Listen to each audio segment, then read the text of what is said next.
존경하는 우리 어르신 여러분, 안녕하셨습니까? 늘 건강하고 또 마음 편안하시기를 진심으로 기원합니다. 요즘 뉴스만 보면 나라 걱정에 또 자식들 걱정에 마음 편할 날이 없으시죠?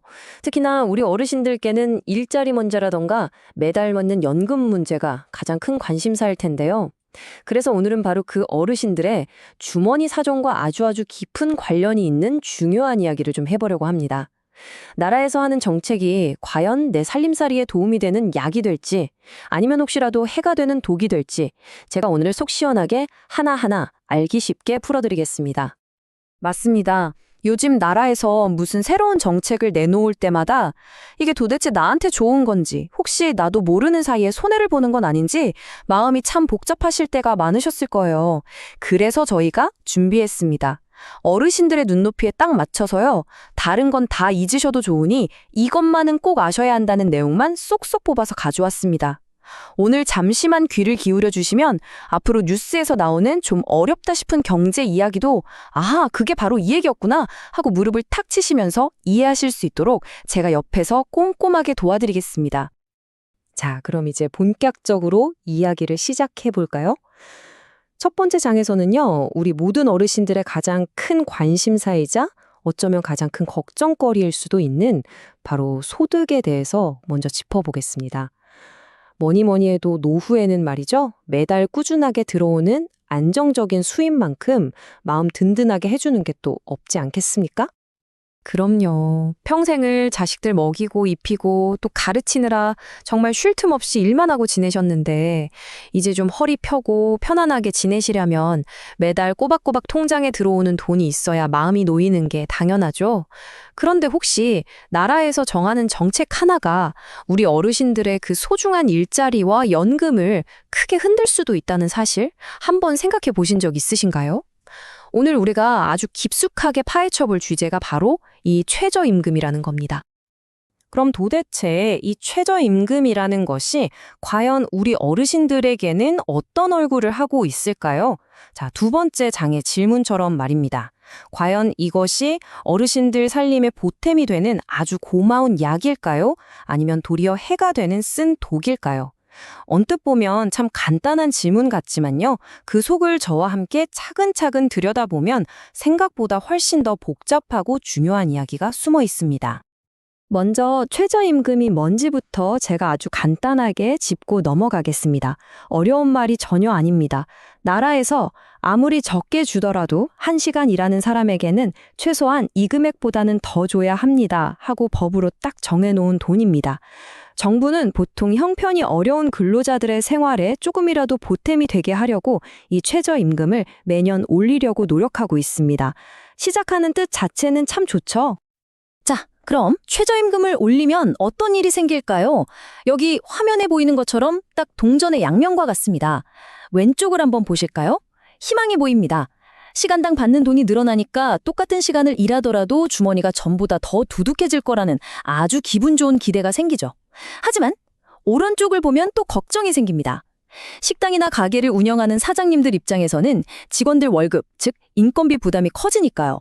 아이고, 이러다간 남는 게 없겠다 싶어서 사람을 덜 쓰거나 아니면 근무 시간을 줄일 수밖에 없지 않겠냐는 우려의 목소리도 만만치 않게 나오는 겁니다. 말은 사실 이렇게도 할 수 있고 저렇게도 할 수 있습니다. 그래서 가장 중요한 건 뭘까요? 바로 실제로 어떻게 되었는가 하는 결과 아니겠습니까? 마침 최근에 한국조세재정연구원이라는 곳에서요, 최저임금 인상이 만 60세 이상 우리 어르신들의 일자리와 연금에 과연 어떤 영향을 미쳤는지 아주 꼼꼼하게 분석한 보고서를 내놨습니다. 오늘 저희는 바로 이 보고서를 바탕으로 해서 그 결과를 속 시원하게 알려드리겠습니다. 자, 그럼 세 번째 장에서 드디어 그 연구 결과를 함께 열어보겠습니다. 아마 모두가 가장 궁금해하는 질문일 겁니다. 최저임금이 오르니 우리 어르신들의 소중한 일자리는 과연 어떻게 변했을까요? 예상했던 대로 일자리가 줄었을까요? 아니면 혹시 우리가 생각지도 못했던 뜻밖의 결과가 있었을까요? 그 놀라운 변화들을 지금부터 제가 하나씩 보여드리겠습니다. 놀랍게도 말이죠. 최저임금이 올랐다고 해서 어르신들의 전체 일자리 숫자가 눈에 띄게 확 줄어들지는 않았다고 합니다. 이 말을 들으시면 그럼 다행이네. 라고 생각하실 수도 있습니다. 하지만 정말로 중요한 변화는 다른 곳에 있었습니다. 비유하자면 사람의 겉모습은 그대로인데 속은 완전히 다른 사람으로 바뀐 것과 같았다고 할까요? 바로 일하는 시간이었습니다. 연구 결과를 보니까요, 최저임금이 오른 뒤에 어르신 한 분당 일주일에 일하는 시간이 평균적으로 0.67시간, 그러니까 한 40분가량이 줄어들었다고 합니다. 이게 도대체 무슨 뜻일까요? 일터난 잃지 않았을지 몰라도 일하는 시간이 줄어든 만큼 한 달 동안 손에 쥐는 월급 총액은 기대했던 것만큼 늘지 않았거나 어떤 분들은 오히려 줄었을 수도 있다는 이야기입니다. 그 속을 더 자세히 들여다보니까 변화는 훨씬 더 뚜렷했습니다. 안정적으로 아침부터 저녁까지 하루 종일 일하던 전일제, 일자리는 줄어들고요. 그 대신에 하루에 서너 시간씩 짧게 일하는 시간제 일자리는 늘어난 겁니다. 다시 말해서 꾸준하고 큼직했던 수입이 잘게 쪼개진 셈이죠. 그리고 참 안타깝게도 이 영향은 남성 어르신들보다 여성 어르신들께, 그리고 고용이 안정적인 분들보다 임시직으로 일하시는 분들께 더 크게 나타났다고 합니다. 그래서 생계를 위해서 민간 기업의 일자리를 떠나서 정부가 제공하는 공공노인 일자리로 옮겨가는 분들도 생겨났던 겁니다. 이 그래프를 보시면 더 확실하게 아실 수 있습니다. 특히 우리 어르신들이 많이 종사하시는 경비일이나 청소일 같은 이른바 사업 지원 서비스업 분야에서 일자리가 줄어드는 부정적인 영향이 가장 크게 나타났습니다.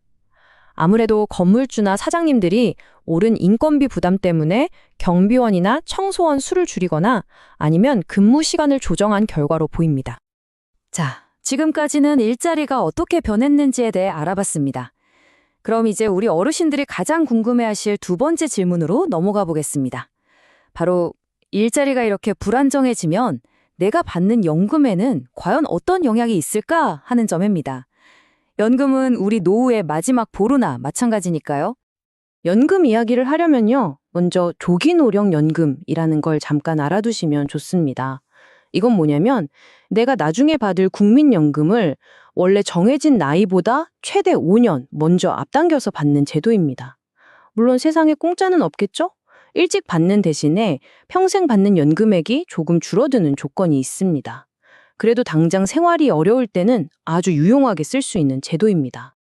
자, 그럼 상식적으로 한번 생각해 볼까요? 일자리가 줄거나 근무 시간이 짧아져서 당장 들어오는 수입이 불안정해지면 에라 모르겠다. 손실 돈 보더라도 연금이라도 일찍 타서 써야겠다. 이렇게 생각하는 분들이 늘어나지 않았을까요? 연구를 진행한 분들도 처음에는 당연히 그렇게 예상했다고 합니다. 그런데 여기서 정말 모두의 예상을 뒤엎는 아주 뜻밖의 결과가 나옵니다. 조기노령연금을 신청하는 분들의 숫자가 오히려 줄어들었다는 겁니다. 아니, 소득이 불안정해졌다면서 왜 연금을 일찍 안 타셨을까요? 참 이상하죠? 연구진들은 그 이유를 이렇게 분석합니다. 곰곰이 생각해보니 이 조기노령연금을 받을 자격이 되는 분들은 애초에 국민연금을 오랫동안 붓고 상대적으로 안정적인 일자리를 가지셨던 분들일 가능성이 높다는 겁니다.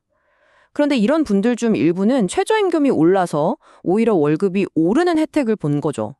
그러니까 살림이 더 나아졌으니 굳이 손해를 보면서까지 연금을 앞당겨 탈 필요가 없어진 겁니다. 그럼 우리 어르신들 대부분이 받으시는 기초연금은 어땠을까요? 기초연금을 받는 분들의 숫자 자체는 그대로였지만 그 안에서 아주 중요하고도 씁쓸한 변화가 있었습니다. 바로 양극화 현상입니다. 즉, 잘 버는 분과 못 버는 분의 차이가 더 크게 벌어진 겁니다. 한쪽에서는 최저임금이 올라서 월급이 넉넉해진 어르신이 계셨고요. 다른 한쪽에서는 오히려 일하는 시간이 줄어서 살림이 더 팍팍해진 어르신이 계셨던 거죠. 똑같은 정책이 누구에게는 보약이 되고 누구에게는 오히려 상처가 되는 셈입니다. 자, 이제 마지막 장입니다. 지금까지 살펴본 조금은 복잡했던 이야기들을 싹 정리해서요. 우리 어르신들이 다른 건 다 잊으셔도 좋으니 이것만은 꼭 기억하셔야 할 가장 중요한 핵심 결론만 제가 딱 짚어드리겠습니다. 오늘 이야기의 핵심 딱 세 가지로 요약해드리겠습니다. 첫째, 최저임금 인상은 일자리 수처 자체를 줄이기보다는 일하는 시간을 줄이는 쪽으로 영향을 미쳤고 그 결과 긴 시간 일하는 좋은 일자리가 짧은 시간 일하는 일자리로 바뀌는 현상을 가져왔습니다. 둘째, 그 부정적인 영향은 모두에게 똑같이 나타난 것이 아니라 안타깝게도 여성, 어르신이나 임시직으로 일하시는 분들에게 더 집중되었습니다. 셋째, 연금에서는 우리의 예상과 달리 조기 수령자가 줄었고 기초연금 수급자 안에서는 잘 버는 분과 못 버는 분의 차이가 더 벌어졌다는 것입니다. 그러니까 오늘 이야기의 가장 중요한 결론은 바로 이것입니다. 최저임금 인상이라는 정책은 단순히 좋다, 나쁘다 라고 한마디로 딱 잘라 말할 수가 없다는 겁니다. 어떤 어르신께는 소득을 늘려주는 아주 고마운 약이 되었지만 또 다른 어떤 어르신께는 소중한 일자리를 위태롭게 만드는 씁쓸한 독이 되기도 했습니다. 이것은 우리 모두에게 아주 중요한 질문을 던집니다. 모두에게 좋은 뜻으로 만든 정책이 혹시라도 누군가에게는 상처가 되지 않도록 앞으로 우리는 무엇을 더 세심하게 살펴보고 보완해야 할까요? 어떠셨습니까, 어르신 여러분? 오늘 이야기가 우리 어르신들의 살림살이를 이해하시는데 조금이나마 도움이 되셨기를 진심으로 바랍니다. 앞으로도 이렇게 어르신들께 꼭 필요한 알짜 정보들을 놓치지 않고 가장 먼저 받아보시려면 화면에 보이는 구독 버튼을 한번 눌러주시면 정말 좋습니다. 그리고 오늘 내용이 유익했다, 괜찮았다 싶으시면 좋아요를 눌러서 마음을 표현해 주시는 것도 저희에게는 아주 큰 힘이 됩니다. 저희는 또 어르신들께 피가 되고 살이 되는 유익한 정보를 가지고 다시 찾아뵙겠습니다. 부디 항상 건강하시고 매일매일 행복하십시오. 고맙습니다. 좋았다면 구독, 좋아요 눌러주세요.